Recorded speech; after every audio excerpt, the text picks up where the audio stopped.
Hozir bitta chiroqni 3 ta, 2 ta va undan ortiq yoqishda korobkasi varianti. Bunda qanday bo'ladi? Har bir birinchi konsolga vod keladi, lampochkaga chiqarasiz. Birinchi podrazdelda. Keyingi konsollarga hammasiga 3 talik bir-biriga bog'lab qo'yasiz. Oxirigacha aytaylik 10 ta qo'shsangiz, har biriga o'sha 3 talik bir-biriga bog'lab qo'yaverasiz. Bu qanday ulanadi? Qarang. Nollar o'sha birinchi konsoldan lampochkaga primoy ketdi, 0 bo'ldi, 0 da esdan chiqaramiz. Faza L1 ga ulanadi. L1 dan ko'k bilan sariqdan ketib, o'rtadagi perekrosinimiz yo pastiga yoki tepasiga ulanadi. Pastiga ulaganman. Tepasidan yana ketdi.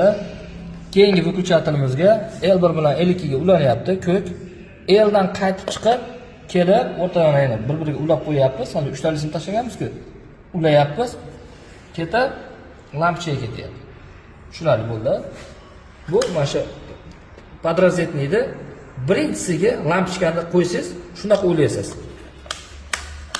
Mana xohlagan joyingizda yoqib o'chiraverasiz. Endi oxiriga qo'ygan lampochkani oxirdan chiqarib olsangiz, qanaqa ulanadi? Uni ham ko'rsataman. Qarang, endi bu lampochkamiz oxirgi выключателdan chiqib ketyapti. Bu qanday ulanadi? Bunda ham o'sha har bir выключателlar orasiga 3 talisini tashlaysiz. Birinchisini esdan chiqarmaslik uchun, chalg'imasligi uchun, bu yerda zamokaniya bo'lmasligi uchun 0 da to'g'ridan to'g'ri har birida ulab olasiz mana. 0 ketdi lampochkaga. Bo'ldi, esdan chiqaring 0 da bir-birining ichida ulab olasiz. Endi qarang, faza L ga kiradi. L1 bilan L2 dan chiqib, o'rtadagi выключателda yoki pastga yoki tepasiga kiradi. Endi tepasidan chiqib L1 bilan L2 ga kiryapti. L dan lampochkaga qarab ketyapti. Tushundingiz?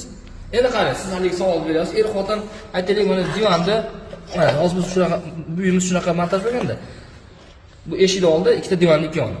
Er-xotin birdan ezib olsa nima bo'ladi deyapsiz. Hech nima bo'lmaydi. Mana, hech nima bo'lmaydi. Qaysi biri jim tursa, ikkinchisi yoqsa yonadi. Shunaqa. Hech qanday bir nima bo'lmaydi.